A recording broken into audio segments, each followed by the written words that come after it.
Today I'd like to share with you what I call the 2-minute rule, which is a simple but very powerful method to make sure that you're on track for retirement, or if you're already in retirement, to make sure that you're following the path that's best for you. So let's go for a walk and let's talk about it. I've been a financial advisor now for over 20 years, and one of the things that I found is some of the most powerful tools tend to be the simplest. And then the 2-minute rule falls into this. If we look at the 3 categories that are, I think, critical for a happy retirement, it really comes down to your health, your relationships, and your wealth, your net worth, for lack of a better term. And the 2-minute rule can apply to all of these. Let's start off and let's talk about our health. You know, for much of our life, we've been working hard, we've been sacrificing, and oftentimes we don't have the time to take care of ourselves. So the 2-minute rule is designed to help you develop a habit to make your health a priority and to make the working out, to make the cooking, to make all the things involved in staying healthy easier to do. We're trying to develop new habits. And so the 2-minute rule basically says, you know, you don't have to commit to running a whole 5K. You don't have to commit to lifting weights for 45 minutes or an hour. We just have to commit to the first 2 minutes. And if we do that 9 times out of 10, practically every time, if you commit to the first 2 minutes, you're going to keep going. So let's talk about the working out. So I've been fortunate. I do have a good workout routine in my life. I tend to work out 5 to 7 days a week. Most weeks it's 7 days. But one of the secrets is my normal workout is 30 to 45 minutes. But I also have a 24-minute version of that workout, and I have an 18-minute version of that workout. So on days when I'm busy, I can always squeak in an extra 18 minutes. I may not always be able to get the 45 minutes in. And so the 2-minute rule says, you know, just go to the gym and just start. Maybe it's just putting on your gym shoes and getting on the treadmill and committing to running the first quarter of a mile. And, you know, by the time you do that, the motivation comes from the action. The action doesn't come from the motivation. It's the other way around. It's by starting that we can do things. So I began this example with working out because I think it's the simplest one to look at. And I should share that these results that I'm sharing with you are advice that I've gotten from an excellent book that's been written by a gentleman by the name of James Clear. And his book is called Atomic Habits. And it's really got he's done a lot of research on how to develop healthy habits, and I highly recommend the book because of that. Okay, so that is working out. Now let's talk about the things that most people think about when they think about retirement, and that is their bank accounts, their net worth. You know, what do you need to do to keep up on your net worth to make sure that you're building the net worth that you want? And part of it is tracking what is important.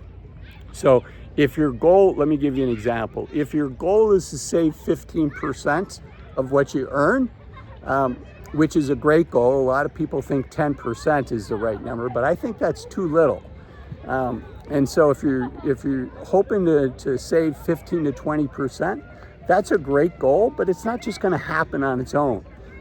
Sorry for the background noise. It's a beautiful early summer day here where I'm at, and kids are enjoying themselves in this little pond river behind me.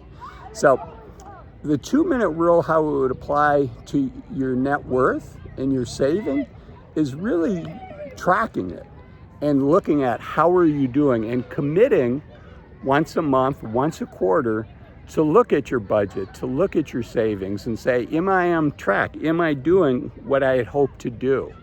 And the idea of sitting down for an hour or 2 hours and going over your budget is probably pretty daunting for a lot of folks. And because of that, they're likely not to do the work that's required.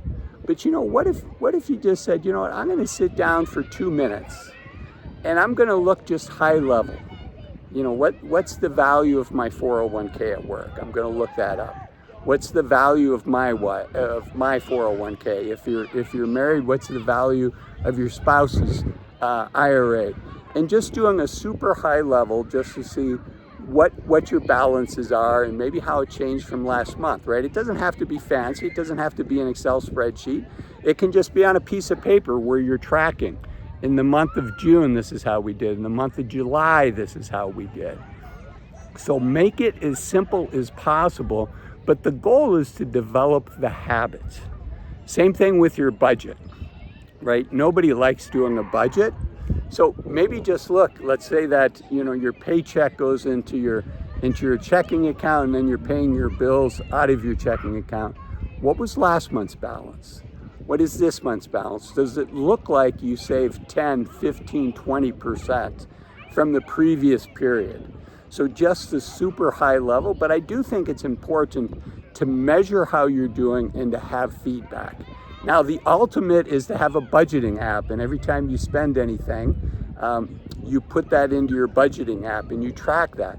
And you may get there, you may not, right? But I'd rather have you look at a top-down approach, which is what I'm suggesting. Look at your bank accounts. Are they increasing by 15% of your take-home pay every period, or is the balance going down every period, which says that you're spending more than you're earning? And rule number one for building wealth is no matter how much you're making, you want to spend less than what you earn. And you'd be surprised, over half of all Americans that make $100,000 a year or more do not save any money.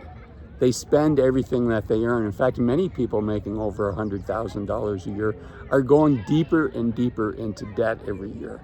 So you want to know where you're at.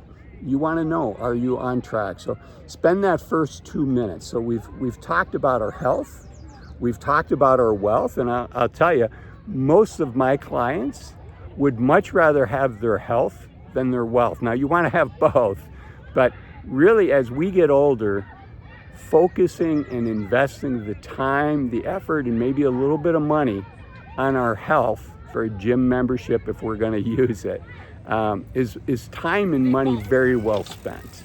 And unfortunately, as we get older, it gets harder and harder to get our health back. So those are the first two areas. And the third one is relationships, particularly if you've already retired. Multiple studies have shown that the retirees that are the happiest are the ones that have relationships. And so how does the 2-minute rule apply to relationships? I think the way it applies is, take 2 minutes every day and reach out to a friend or somebody that you enjoyed spending time with and just touch base, send them a text. Leave them a voicemail, give them a phone call. If they pick up, it's going to take longer than 2 minutes. But if they don't, you can leave a nice voicemail and just say, hey, I'm thinking about you. Let's get together for a cup of coffee this weekend, or let's go out to dinner. Or if you're married, let's go out with your spouse and my spouse, and spend some time together. So that's how something as simple as the 2-minute rule can have a big impact on your life, on preparing for retirement, and if you're in retirement, just making sure you're on track and you're doing the things that you want.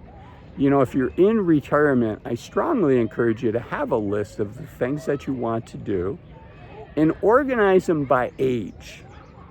And I think age is the most important one, because we have these time buckets that we can do certain things. It's easier to do certain things at certain ages. For instance, when I was 50, I learned to surf. It's a heck of a lot easier to learn to surf at 50 than at 70. You can still learn at 70, but it's going to be tougher. So think about the things that you want to do, because unfortunately for many of us, we're starting to close chapters. So look at the things that you want to do, put them into a time category, and then try to get those done. And maybe once a month, look at that list and saying, how am I doing? Am I getting these things done? Spend 2 minutes there looking at what you've said were the important things that you want to do in retirement. And if you're not doing them, ask yourself why. And if you're not retired yet, think about, what are the triggers that you're going to use to say when you're ready to retire? For many people, I suggest that they have 2 triggers. One is a financial trigger, and the other is an age. Let me give you an example. You might say, if I reach $1 million, I'm going to retire. I'm just throwing out a number. Nothing, what I'm sharing here today is financial advice. I don't know your situation. I encourage you to work with a financial advisor, but let's say that you have a monetary goal of $1 million. Well, maybe your triggers are the first to happen. Either when I get to $1 million or when I get to 62 years old or 64 years old or 65, whatever it is.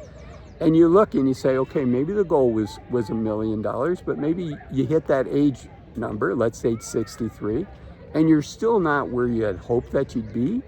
Maybe you're at 800,000 instead of $1 million. Well, work with a financial advisor and see, can you retire with that amount of money and live the life that you want? And so that in this case, the first to trigger is what begins this conversation, this exploration. In some cases, people might say the second to trigger.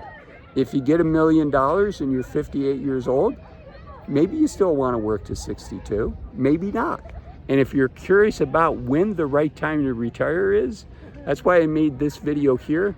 5 reasons to think about retiring as soon as you can. I'll see you in there. Thanks for watching this one. Bye-bye.